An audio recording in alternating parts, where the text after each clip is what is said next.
every crime is a wound on the world.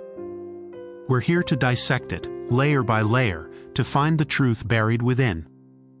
This is Anatomy of Crime. The light in Frederick, Colorado is thin and sharp, the kind that makes the Rocky Mountains in the distance look like a painted backdrop. It's a land of new subdivisions, where every lawn is manicured, every house a slight variation of the one next door, all aspiring to the same quiet ideal of the American dream. In the summer of 2018, on the 2,800 block of Saratoga Trail, that dream had a name. It was the Watts family. To the outside world, and especially to the curated world of social media, they were the embodiment of it.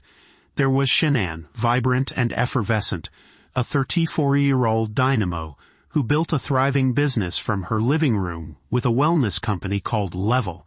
Her Facebook page was a sun-drenched tapestry of family life, videos of her two daughters, 4-year-old Bella and 3-year-old Celeste, singing, dancing, their faces beaming with uncomplicated joy. Bella with her thoughtful eyes, Celeste or Cece the firecracker, and there was Chris, the 33-year-old husband, the quiet one, the handsome, devoted father who, in video after video, could be seen wrestling with his girls, reading them stories, looking at his wife with what appeared to be pure adoration. Shanann was pregnant with their third child, a boy they had already named Nico. She posted the ultrasound photo, the video of her telling Chris the news. Every milestone, every tender moment was a performance for an audience of friends and followers, a public declaration that this life they had built was not just good, it was perfect. But perfection is a fragile construct. It exists most vividly in the space between what is shown and what is hidden. In the early hours of Monday, August 13, 2018, that construct, housed within a 5-bedroom home in a quiet corner of Colorado, began to silently disintegrate. Shanann returned home around 1:48 in the morning from a business trip to Arizona. A friend dropped her off. The house was dark. The girls were asleep. Chris was waiting. The hours that followed are a black hole, a void of unimaginable violence that stands in stark contrast to the family's luminous public image. By the time the sun rose over the Rockies that Monday, the Watts family, as the world knew it, had ceased to exist. All that was left was the man, the house, and a story that was about to be tested, scrutinized, and ultimately, systematically dismantled under the unblinking eye of a camera lens. The disappearance of a pregnant mother and her 2 little girls would spark a frantic, nationwide search. But the real story, the one that continues to haunt and fascinate, is not about the search for the missing. It's about the search for the truth. A truth buried beneath layers of calculated deception, performed by the one person who should have been leading the charge to find them. Today, on Anatomy of Crime, we dissect the anatomy of a lie. We will not merely recount the tragic events that befell the Watts family. Instead, we will explore the intricate mechanics of deceit, as captured in hours of police body camera footage and interrogation tapes. We will examine, moment by moment, how a man constructed a false reality, how he performed the role of a grieving husband and father, and how, under the relentless pressure of investigation, that performance shattered into 1,000 pieces, revealing the hollow man underneath. This is the story of a crime solved not by a single piece of forensic evidence, but by the slow, painful erosion of a killer's narrative.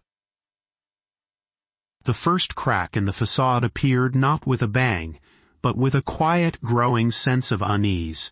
It began with Nicole Atkinson, the friend who had dropped Shanann off after her flight from Arizona. Shanann was scheduled for a 15-week ultrasound appointment that Monday morning, a checkup on baby Nico. She was excited. She had also mentioned not feeling well during her trip, so Nicole was expecting to hear from her. When morning turned to midday with no word, Nicole's texts went unanswered. Calls went straight to voicemail. This was not like Shanann. Shanann lived on her phone. It was the engine of her business and her social life. A missed doctor's appointment was unthinkable. A wall of digital silence was an alarm bell. At 12:30 p.m., Nicole Atkinson, her concern now escalating to genuine fear, drove to the Watts home on Saratoga Trail. The house was quiet. Shanann's car was in the garage. There was no answer at the door. She called Chris at his job at Anadarko Petroleum. He answered, sounding, by her account, casual, unconcerned. He told her Shanann must have taken the girls on a playdate with a friend. A story that made little sense given the missed appointment and the car still at home. He said he would head home to check. But his response, his lack of urgency, felt wrong to Nicole. It was the first dissonant note in what was supposed to be a symphony of marital harmony. Trusting her instincts, she did what any worried friend would do. She called the Frederick Police Department. At 1:40 p.m., Officer Scott Coonrod arrived at 2825 Saratoga Trail. His body camera was rolling, its lens capturing the placid suburban scene, giving no hint of the darkness contained within the home's beige siding. Shortly after, Chris Watts pulled up in his Ford F-150 work truck. This is our first real-time look at the man, just hours after he had single-handedly annihilated his family, and this is where the anatomy of his lie begins to take shape. He is calm. He walks with a purpose, but there is no panic in his gait. He greets the officer, greets Nicole. He has the keys. He unlocks the front door and steps inside, the officer following closely behind. The footage is mundane, almost achingly so. The house is tidy, lived-in. Toys are scattered in the living room. A child's shoes are by the door. Chris walks through the house, calling out Shanann's name, his voice devoid of any real desperation. He is performing a role, concerned husband. But the performance is flawed from the outset. His movements are stiff, his affect flat. He points things out to the officer. Shanann's phone is on the counter between the couch cushions. Her wedding ring is on the nightstand. Her purse is in the kitchen. He presents these as clues to a mysterious departure, pieces of a puzzle he supposedly cannot solve. But to a trained observer, and even to a layperson watching the footage in retrospect, these are not clues. They are props. He is curating a scene. She has her phone, he says, picking it up. Her purse is here. He offers explanations. Maybe she went to a friend's house. Maybe she went to the store. The suggestions are weak, easily disproven. He is throwing spaghetti at the wall, seeing what might stick. Officer Coonrod asks to check the house. Chris agrees readily. They go upstairs. In the master bedroom, the bed is unmade, the sheets stripped to the mattress protector. Chris offers an explanation before he is even asked. He says he did that the sheets get tangled when Shanann, pregnant, tosses and turns. It's a small detail, an unnecessary piece of information, and it is the first of many verbal tics that signal deception, an over-explanation for a simple, unremarkable fact. Why mention the sheets at all? Because he knew the bed was the primary crime scene, where he had strangled the life out of his wife. He was attempting to preemptively neutralize its significance.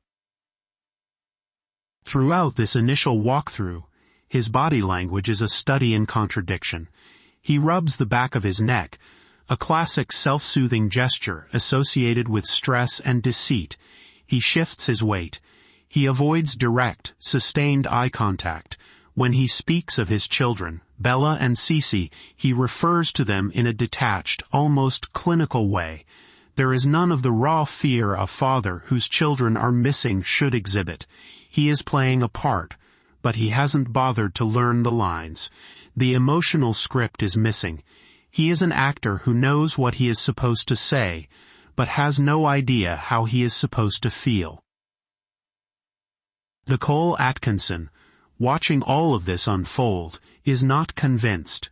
Her own body camera footage, taken by a second officer, shows a woman whose intuition is screaming. She tells the officer about Chris and Shanann's marital problems. Something Chris had conveniently omitted. She says they were discussing a separation. This information immediately reframes the situation. This isn't a happy wife who inexplicably vanished. This is a troubled marriage that has just reached a breaking point. As investigators from the Frederick Police Department and the Colorado Bureau of Investigation began to descend on Saratoga Trail, the house transformed from a family home into a crime scene. But the most crucial piece of evidence wasn't a fingerprint or a fiber. It was Chris Watts himself. He had chosen to stay, to play the part of the victim. And in doing so, he had placed himself directly under the microscope, his every word and every gesture to be recorded, analyzed, and ultimately used to expose him. The lie was now public, and the clock was ticking. By the next day, Tuesday, August 14th, the disappearance of Shanann Watts and her daughters was a full-blown media event. News vans lined the quiet suburban street. The story was irresistible. A beautiful pregnant mother and two adorable children had vanished without a trace. It was the kind of story that ignites a primal fear in the public consciousness. And at the center of it all was Chris Watts, who had now agreed to give a televised interview to a local Denver news station. He stood on his own front porch, the picture of a heartbroken husband, and delivered a plea for his family's return. This interview is a masterclass in deceptive behavior, a chilling public performance that would later be deconstructed by law enforcement and behavioral analysts frame by frame. If the body camera footage from the previous day showed the first cracks in his story, this interview revealed the vast, empty space behind the façade. He begins by saying, "I don't know where they're at. I've just been home waiting for them to come back." His words are what one would expect, but his delivery is hollow. His face is a mask of feigned concern, but his eyes are distant, his expression incongruent with the terror of his supposed reality. He smiles at inappropriate moments, a nervous tic known as duping delight, a fleeting flash of pleasure at the belief that one is getting away with a lie. He speaks about his daughters. "Bella, she's a little rocket," he says, a small, sad smile playing on his lips. "She's always, she's always on the go. Celeste, she's just a cuddler." He uses the past tense. Not Bella is a rocket, but Bella, she's a little rocket. It's a subtle but profound linguistic slip. In his mind, his children are already gone, already a memory. They exist in the past. To a grieving father desperately clinging to hope, his children are still very much in the present. They are cuddlers. They are rockets. This slip, repeated throughout the interview, is a window into his psyche. The lie requires him to speak of them as missing, but his subconscious knows they are dead. He recounts the morning he discovered they were gone. "When I came home, and then I walked in the house, nothing, just vanished." His hands are jammed in his pockets, a defensive, closed-off posture. At one point, he looks directly into the camera and makes his plea. "Shanann, Bella, Celeste, if you're out there, just come back. If somebody has her, just please bring her back. I need to see everybody. I need to see everybody again. This house is not complete without you guys here." The words are correct. The sentiment is not. There are no tears. His voice barely cracks. The emotion is manufactured, a poor imitation of genuine anguish. He forces a pained expression, but it doesn't reach his eyes. The performance is for the cameras, for the public, for the police. He believes he is playing the part of a lifetime, but to those who knew him, and to the investigators closing in, the performance was transparently false. Shanann's friends and family were watching, horrified. They knew the marriage was not the perfect picture she painted on Facebook. They knew there were serious problems. In the weeks leading up to her disappearance, Shanann had been in North Carolina with her family, and she had confided in them.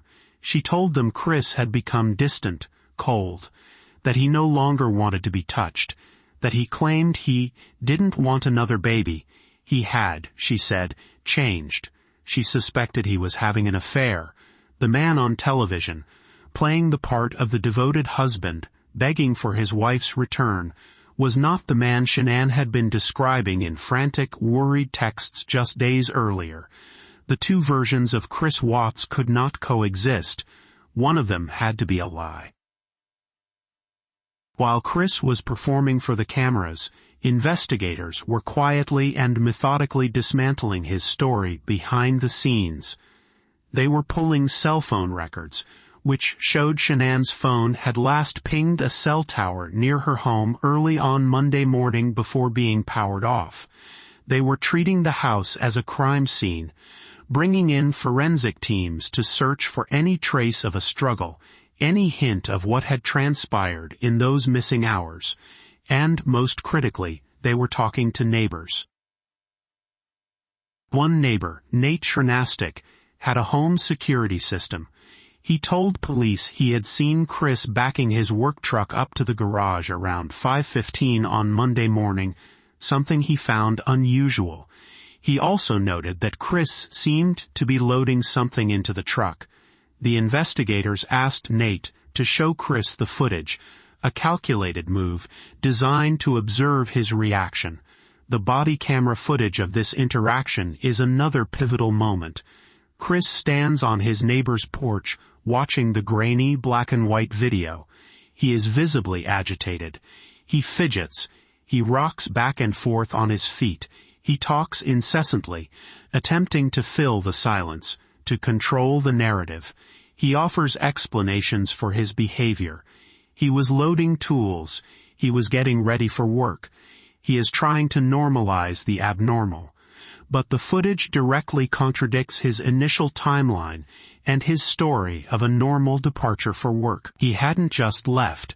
He had engaged in a series of highly unusual actions at an hour when he claimed his wife and children were sleeping peacefully inside. The net was tightening. The public performance of the grieving husband was becoming increasingly untenable as the private investigation uncovered a web of inconsistencies. The biggest break, however, would not come from a camera or a cell phone ping. It would come from the one secret Chris Watts believed was safely hidden: his double life. On Wednesday, August 15th, a woman named Nicole Kessinger walked into a police station and told investigators that she had been having an affair with Chris Watts for the past 2 months. Nicole Kessinger's story blew the case wide open. It provided the one thing investigators had been missing: a motive. Chris hadn't just fallen out of love with his wife.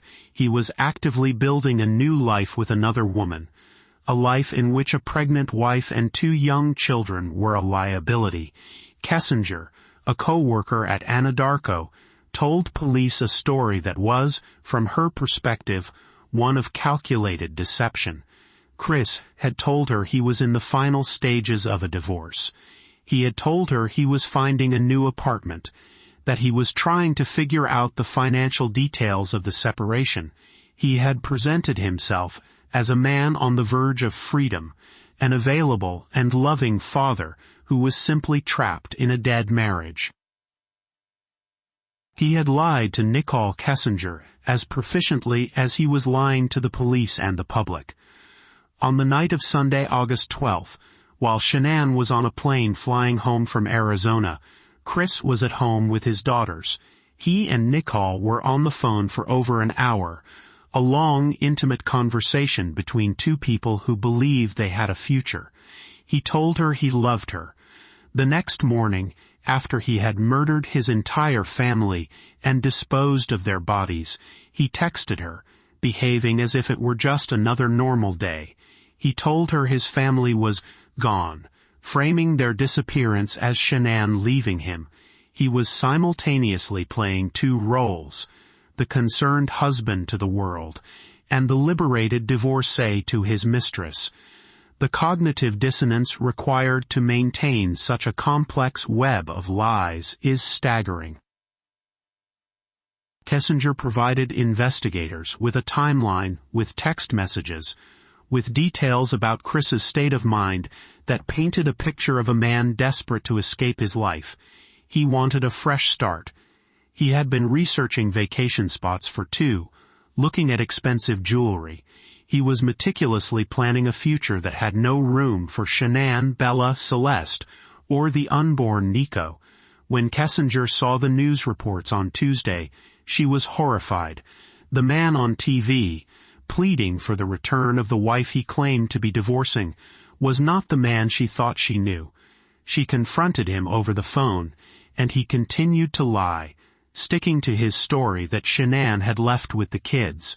But Kessinger's intuition, much like Nicole Atkinson's, told her something was deeply wrong. She began deleting his information from her phone, fearful of being connected to whatever he had done. And then, she went to the police. Her testimony was the kill shot to Chris Watts's narrative. There was now a clear and powerful motive for murder, obsession, and the desire for a new life. Armed with this information, investigators knew it was time to stop asking questions and start demanding answers. They called Chris Watts and asked him to come to the police station for another interview. They also asked him if he would be willing to take a polygraph test. He agreed. The interrogation room is a sterile, soulless space designed for one purpose: to extract truth. On the afternoon of Wednesday, August 15th, just over 48 hours after he had reported his family missing, Chris Watts sat down in that room, across from agents from the Colorado Bureau of Investigation and the FBI. He still believed he could control the narrative. He still believed his lie was strong enough to hold. He was wrong. The ensuing hours would be a methodical, psychological deconstruction of a killer, captured on video for the world to see. The process began with the polygraph, or the lie detector test. While the results of a polygraph are not admissible in court, the test itself is a powerful investigative tool. It is designed to create stress, to put a suspect on the defensive, to measure their physiological responses to key questions, changes in heart rate, blood pressure, respiration, and perspiration. For an innocent person, the test is a chance to clear their name. For a guilty person, it is a crucible. The examiner, Agent Tammy Lee, began with baseline questions, calibrating the machine to Chris's normal physiological state. Then, she moved to the relevant questions. Did you physically cause Shanann's disappearance? Are you lying about the whereabouts of your family? Do you know where your family is right now? Chris answered, no, to each, but the machine told a different story. The needles on the polygraph jumped erratically. His body was betraying him. His heart rate spiked. His breathing became shallow. The lie he had been telling with his mouth was being screamed by his own physiology. At the conclusion of the test, Agent Lee left the room to score the results, leaving Chris to stew in the silence. When she returned, her demeanor had changed. It was no longer inquisitive. It was accusatory. You did not pass the polygraph test, Chris, she said, her voice calm but firm. There were significant indications of deception. She explained the results, showing him the charts, the jagged lines that corresponded with his answers about his family. Chris's composure began to crack. He slumped in his chair. He started to cry, but the tears, like his performance on the front porch, seemed hollow, performative. He continued to deny. But the certainty of the machine, the objective, scientific proof of his lie, had shaken his foundation. The investigators knew they had him. Now it was a question of how to break him. They employed a classic interrogation strategy, a mix of empathy and accusation. Agent Lee and FBI Special Agent Graham Coder began to offer him a way out, not from guilt, but from the full weight of his monstrous act. They suggested alternate scenarios. Perhaps something had happened to Shanann, and he had panicked. Perhaps it was an accident. They were giving him an out, a less monstrous version of the story that he could latch onto, a way to confess to something without confessing to everything. It's a technique designed to give a suspect a psychological ladder to climb down from their fortress of denial. They brought up the affair with Nicole Kessinger. Chris's face fell. The one piece of his story he thought was secret was now on the table. The lie was unraveling faster than he could patch it. He admitted to the affair, the first real truth he had told in days. The agents seized on this. They knew he was desperate to start a new life. They began to frame Shanann as the obstacle. "Did you and Shanann have a conversation when she got home?" they pressed. "Did you tell her you wanted a separation?" Chris nodded, his head in his hands. He began to tell a new story. This was lie version 2.0. It was a partial confession, a desperate attempt to recast himself, not as a cold-blooded monster, but as a victim who had snapped. He claimed that when he told Shanann he wanted to end the marriage, she went into a rage. And then, he delivered the most despicable part of this new lie. He claimed that in her anger, Shanann had murdered their daughters. He said he saw it on the baby monitor. Bella was blue, already gone, and Shanann was in the process of strangling Celeste. In that moment of rage and grief, he claimed, he had attacked Shanann and killed her. It was a monstrous, self-serving fabrication, an attempt to shift the ultimate blame onto his murdered wife. But for the investigators, it was a breakthrough. He had admitted to killing Shanann. He had admitted to knowing where the bodies were. He had placed himself at the center of the crime. They continued to press him, but he clung to this new narrative. They knew it was a lie, but it was a lie that would lead them to the victims. They brought in his father, Ronnie Watts, hoping his presence would encourage Chris to reveal the final piece of the puzzle, the location. In a heartbreaking scene also captured on video, Chris confessed to his father, repeating the story that Shanann had killed the girls. Ronnie, his face a mask of anguish and disbelief, hugged his son, telling him he loved him. Then, with his father by his side, Chris Watts finally agreed to show the investigators where he had put his family. He drew a map, marking a remote oil work site owned by Anadarko Petroleum, known as Survey 319. It was a desolate, wind-swept patch of land about an hour's drive from his home. He had driven there, in the pre-dawn hours of Monday morning, with the body of his wife wrapped in a sheet on the floor of his truck, and his 2 daughters, still alive, in the back seat. This was the most horrific revelation yet, one that would only come out in his final confession months later. In his second lie, he claimed the girls were already dead when he put them in the truck. The truth was far worse.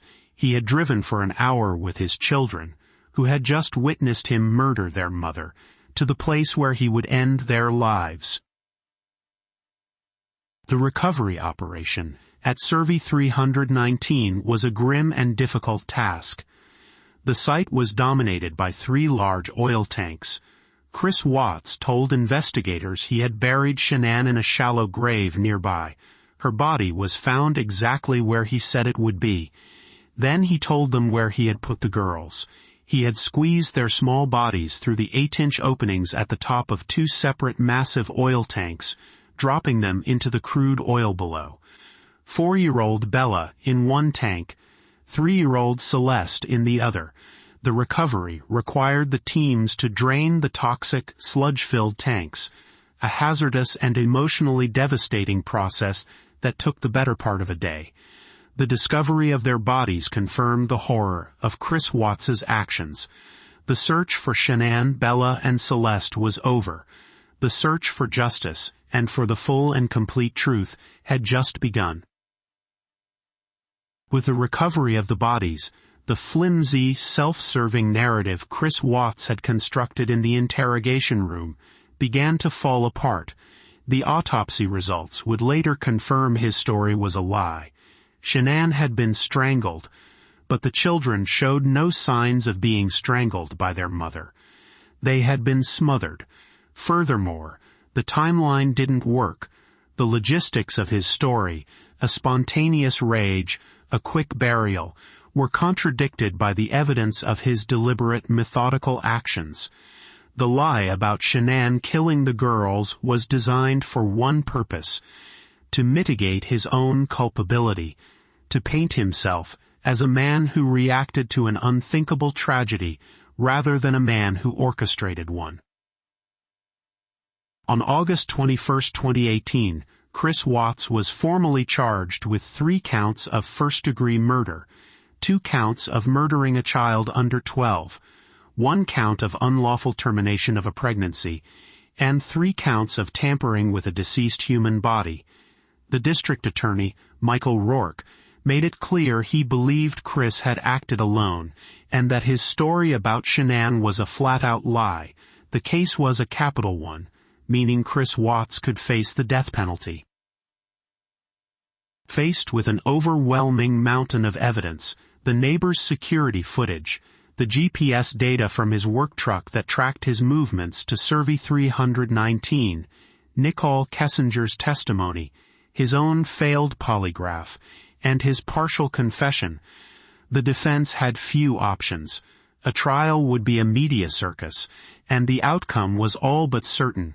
The only real leverage they had was to spare the Rusek family, Shanann's parents and brother, the agony of a long and traumatic trial, and the subsequent decades of appeals that a death penalty sentence would entail. On November 6, 2018, Chris Watts pleaded guilty to all 9 counts against him. In exchange for his plea, the prosecution agreed to take the death penalty off the table. He would be sentenced to life in prison without the possibility of parole. The plea deal was made with the full support of Shanann's family. They did not want to endure any more pain, and they did not want his life to be the focus of attention for years to come. They wanted him to disappear into the prison system, to be forced to think about what he had done for the rest of his natural life. The sentencing hearing on November 19th was a raw and powerful outpouring of grief and rage.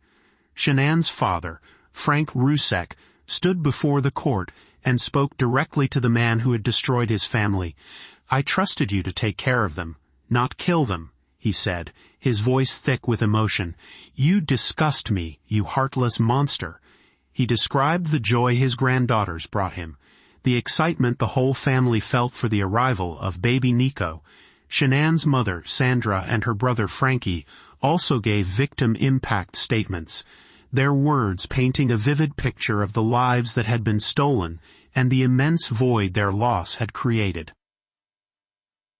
Chris Watts sat in court, shackled and wearing an orange jumpsuit, and showed no emotion. He declined to make a statement. The judge sentenced him to 5 life sentences, 3 consecutive and 2 concurrent, without the possibility of parole, plus an additional 48 years for the unlawful termination of a pregnancy and 36 years for tampering with the bodies. The judge called it the most inhumane and vicious crime he had handled in his entire career. But even with the conviction and sentencing, one question remained unanswered. What was the true sequence of events in the early morning hours of August 13th? The story Chris told in his first confession was a lie. The public was left with only the grim facts and the horrifying outcome. The full truth, Lie version 3.0 would not be revealed until February 2019, when Chris Watts sat down for a 5-hour interview with investigators from his prison in Wisconsin. With nothing left to lose, he finally provided a detailed, bone-chilling account of his crimes. He said the conversation about separation did happen, but it was after they had an intimate encounter. Shanann, he claimed, told him he would never see his children again. This, he said, is what triggered him. He climbed on top of her in their bed and strangled her. While he was doing this, their 4-year-old daughter Bella walked into the room and asked, "What's wrong with Mommy?" He wrapped Shanann's body in a bedsheet and dragged her down the stairs. He then put her body in his truck. His 2 daughters, Bella and Cece, whom he claimed were witnesses to this, he put in the back of the truck, alive. For the nearly hour-long drive to the oil site, his 2 little girls sat in the truck with the body of their dead mother. He described Cece's last words being a soft, "Daddy, no," as he smothered her with her own blue blanket and dropped her into the oil tank. He then turned to Bella, who had watched him kill her sister. He said she fought back. Her last words were the same as her sister's. "Daddy, no." He smothered her too, and put her in the other tank. This final confession was the most monstrous of all, revealing a level of calculated cruelty that was almost impossible to comprehend. He had not killed his family in a fit of rage. He had methodically and systematically executed them, one by one. The anatomy of a lie, as exhibited by Chris Watts, is a complex and terrifying thing. It is not simply about the denial of a fact. It is about the construction of an entire alternate reality. For days, Chris Watts lived within this reality. He performed it for police officers, for news cameras, for his mistress, and for his own father. His lie was not a simple, "I didn't do it." It was a multi-layered narrative, complete with its own set of characters and motivations. He was the worried husband. Shanann was the flaky wife who might have just up and left.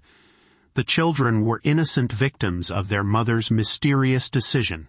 When that narrative became untenable, he created a new one. In this second version, Shanann was the monster, and he was the grieving father who reacted in a moment of passion. It was a more complex lie, a more despicable one, designed to salvage some sliver of sympathy. Only when every escape route was blocked, when the scientific evidence, the witness testimony, and his own words had cornered him completely, did he retreat to the final horror. What makes this case so uniquely disturbing is the unprecedented access we have to the lie in its various stages of life and death. We see its birth on Officer Coonrod's body camera, where Chris's story is still new, still unpracticed. We see it performed for a national audience on his front porch, where the cracks are already beginning to show. We see it psychologically dismantled in the interrogation room under the pressure of the polygraph. And we see its final ugly form in the transcripts of his prison confession. The technology that allowed Shanann to project an image of a perfect life to the world was ultimately mirrored by the technology that recorded in meticulous detail the lies her husband told to cover up its destruction. The case of Chris Watts is a chilling exploration of the dark potential that resides within the ordinary. He was not a boogeyman who emerged from the shadows. He was the man next door, the handsome husband, the doting father. He was the man on Facebook, smiling in family photos. His lie was so compelling to some because his façade was so believable. He managed to sever the connection between his horrific actions and his emotional response so completely that he could discuss the disappearance of his children with the same flat affect one might use to describe a misplaced set of keys. This case serves as a stark reminder that the carefully curated images we see, both online and in our daily lives, are often just that, images. They are surfaces, and beneath them can lie currents of desperation, resentment, and violence that are entirely invisible until they erupt. The cameras captured the collapse of a lie, but they could never fully capture the why. They only revealed the terrifying emptiness behind the eyes of the man next door, a chilling reminder that the most monstrous voids are often the ones we fail to see until it is far too late.